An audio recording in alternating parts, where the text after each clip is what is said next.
నేపాల్లో ఉద్రిక్తకర పరిస్థితుల మీద విశ్లేషణ చేస్తూ వీకెండ్ కమెంట్ బై ఆర్కేలో రాధాకృష్ణ గారు జగన్మోహన్ రెడ్డి కేసులను కూడా ప్రస్తావించినటువంటి నేపథ్యంలో నేపాల్లో ఉద్రిక్తకర పరిస్థితులకి జగన్మోహన్ రెడ్డి కేసులకి సంబంధం ఏంటి అనేది మనం పూర్తి స్థాయిలో విశ్లేషణ చేసుకుందాం. ప్రస్తుతం మనతో పాటున్నారు ప్రముఖ రాజకీయ విశ్లేషకులు, ప్రముఖ సీనియర్ జర్నలిస్ట్ సిఎస్ రావు గారు. వారితో మాట్లాడదాం. సార్ నమస్తే. సార్ నమస్తే. నేపాల్లో తలెత్తినటువంటి ఉద్రిక్తకర పరిస్థితుల్ని విశ్లేషణ చేస్తూనే వీకెండ్ కమెంట్ బై ఆర్కేలో రాధాకృష్ణ గారు జగన్మోహన్ రెడ్డి కేసులను కూడా ప్రస్తావించారు. ఏంటి సార్ అసలు నేపాల్లో తలెత్తినటువంటి పరిస్థితులకి జగన్మోహన్ రెడ్డి కేసులకి సంబంధం ఏంటి అంటే ఏం చెప్తారు? ఇప్పుడు ఆయన రాసినటువంటి వీకెండ్లో మొత్తం విశ్లేషణ చాలా మంది చదివి ఉంటారు.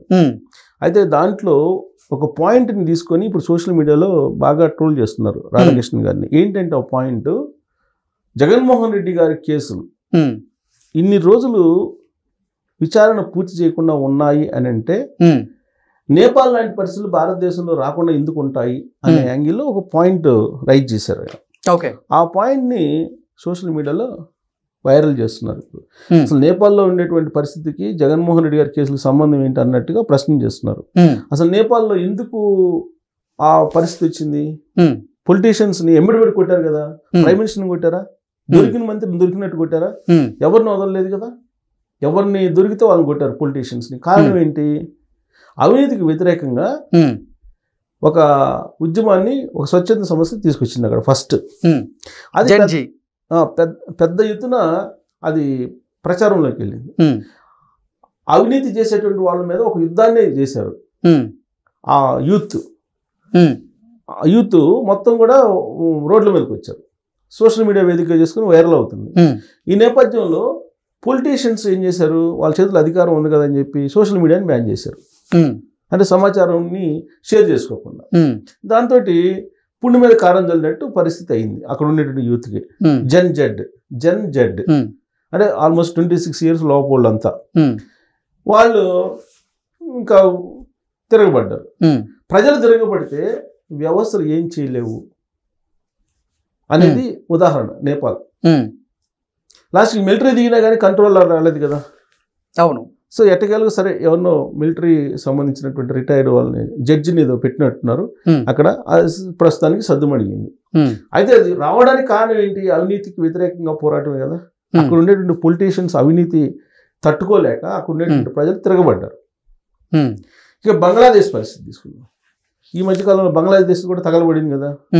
బంగ్లాదేశ్లో కూడా అక్కడ విధానపరమైన నిర్ణయాలు, రిజర్వేషన్లకు సంబంధించిన విధానపరమైన నిర్ణయాలు తీసుకునేటువంటి క్రమంలో వచ్చినటువంటి ఒక యుద్ధం. ఆ దేశ ప్రధాని పరారైపోయింది. ఆవిడ వచ్చి ఇండియాలో తలదాచుకుంది.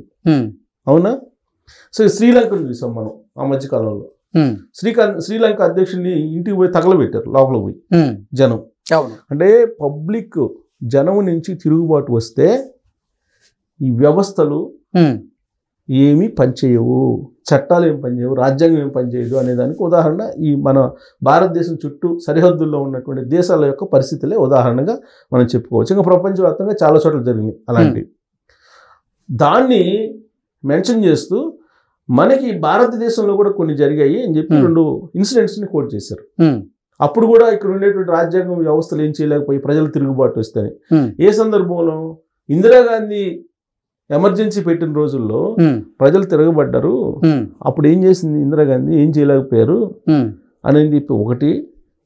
2, రామారావు గారిని ముఖ్యమంత్రి పదవి నుంచి ఇక్కడ ఉండేటువంటి గవర్నర్ రామ్లాల్ అప్పుడు ఆయన్ని దించేసి ఆయన నాదెండ్ల భాస్కర్ రావుని ఎక్కించారు.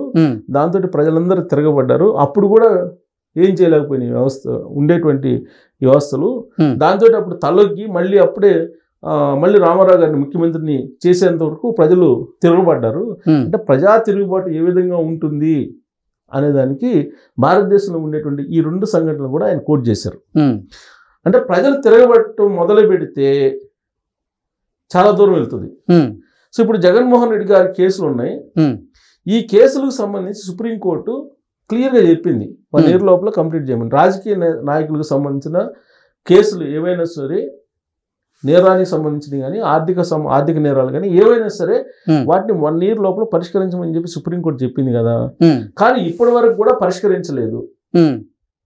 అంటే వ్యవస్థల మీద నమ్మకం ఉన్నట్ట పోయినట్ట, ప్రజలకి వ్యవస్థలు సరిగ్గా పనిచేసినట్ట పనిచేయనట్ట అనేటువంటి ఒక ఆలోచన రేకెత్తించేటువంటి అంశాన్ని ఆయన మెన్షన్ చేశారు.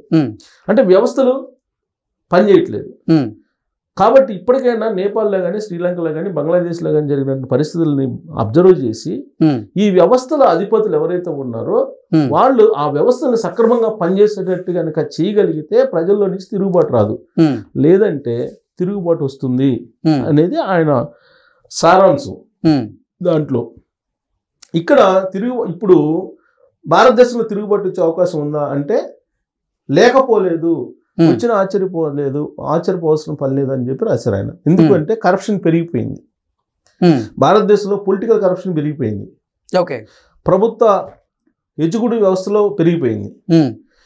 ఈ కారణంగా ఏమైంది, భారత ఆర్థిక వ్యవస్థ గురించి తెలిసినటువంటి వాళ్ళ ఆర్థికవేత్తలు ఏం చెప్తున్నారు, మొత్తం సంపదలో 40% 1% పీపుల్ దగ్గరికి వెళ్తుంది, 60% సంపద 99% పీపుల్కి పంచాల్సి వస్తుంది అని చెప్తున్నారు. అంటే ఏంటి అర్థమయ్యేటట్టు చెప్పాలంటే, ఒక 100 రూపాయలు ఉందనుకుంటే ఈ 100 రూపాయల్లో 40 రూపాయలు ఒకడికి వెళ్తుంది, మిగిలిన 60 రూపాయలు 99 మందికి పంచాల్సి వస్తుంది.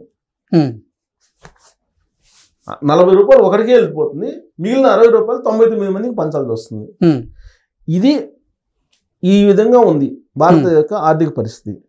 పేదలకి అలాగే ధనికులకి అంతరం పెరిగిపోతుంది, అన్రెస్ట్ వచ్చేస్తుంది, వ్యవస్థలు అసలు చేయిజాపి చేయిజాపిన వాళ్ళకి ఇవ్వకపోతే పనిచేయనటువంటి పరిస్థితి ఏర్పడింది ప్రభుత్వ ఆఫీసుల్లో.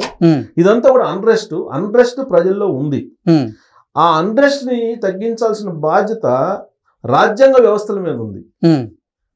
జ్యుడిషియరీ అనుకోండి, లేకపోతే గవర్నర్ ఆఫీసులు అనుకోండి, ఏదన్నా అనుకోండి, వాటి మీద ఉంది. అవి కనుక సరిగ్గా పనిచేయకపోతే మనం భారతదేశంలో కూడా అలాంటి భారతదేశంలో ఉండేటువంటి చాలా మంది ప్రజాప్రతినిధులకు సంబంధించినటువంటి కేసులు ఇప్పటికి కూడా కోర్టులో పెండింగ్ లో ఉన్నటువంటి నేపథ్యంలో దాన్ని ప్రశ్నించేటువంటి అవకాశం స్పష్టంగా ఉందంటారు. అయితే ఉంది కదా, ఇప్పుడు సుప్రీంకోర్టు ఆర్డర్ చేసినా కానీ దాన్ని పెండింగ్ లో పెట్టి ఇది ఎన్ని రోజులు నడుపుతారు? అంటే ఆ వ్యవస్థ మీద నమ్మకం పోతుంది ప్రజలకి. వ్యవస్థ మీద ప్రజలకు నమ్మకం పోయినప్పుడు ప్రజలకి తిరుగుబాటు తప్ప మరో మార్గం ఏముంటుంది? ఉండదు కదా. అలాగే సుప్రీంకోర్టు గవర్నర్లు రాష్ట్రపతులకి ఈ మధ్యకాలంలో ఒక తీర్పు ఇచ్చింది, బిల్లులు కనుక పాస్ చేస్తే అవి ఆటోమేటిక్గా చట్టరూపంలోకి వెళ్ళిపోతాయి ఆ టైం లిమిట్ పెట్టి. మరి అలాంటి ఆదేశం ఇచ్చినటువంటి సుప్రీంకోర్టు మరి ఈ కేసుల గురించి ఎందుకు పట్టించుకోదు? ఇప్పుడు జగన్మోహన్ రెడ్డి గారి కేసు 12 సంవత్సరాల పైన అయింది కదా, మరి ఈ కేసుకు సంబంధించి నిర్దోష అనేది చెప్పాలి కదా ప్రజలకి, కానీ చెప్పలేకపోతుంది. మరి అలాంటప్పుడు ప్రజలు తిరగబడతారు కదా అని ఆయన క్వశ్చన్ చేస్తూ నేపాల్ సంఘటనకి జగన్మోహన్ రెడ్డి గారి కేసులకి కొంత సారూప్యత ఉంది అన్నట్టుగా రాశారు. అది సోషల్ మీడియాలో ఇప్పుడు వైరల్ అవుతుంది, ఆయన్ని ట్రోల్ చేస్తూ ఉన్నారు కూడా.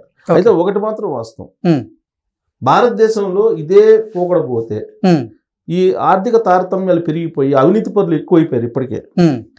ఇదే కనుక కొనసాగితే లేనోడు ఎప్పుడో తిరగబడతాడు. లేనోడు తిరగబడి కడుపు కాలినోడు ఎప్పుడైనా తిరగబడతాడు.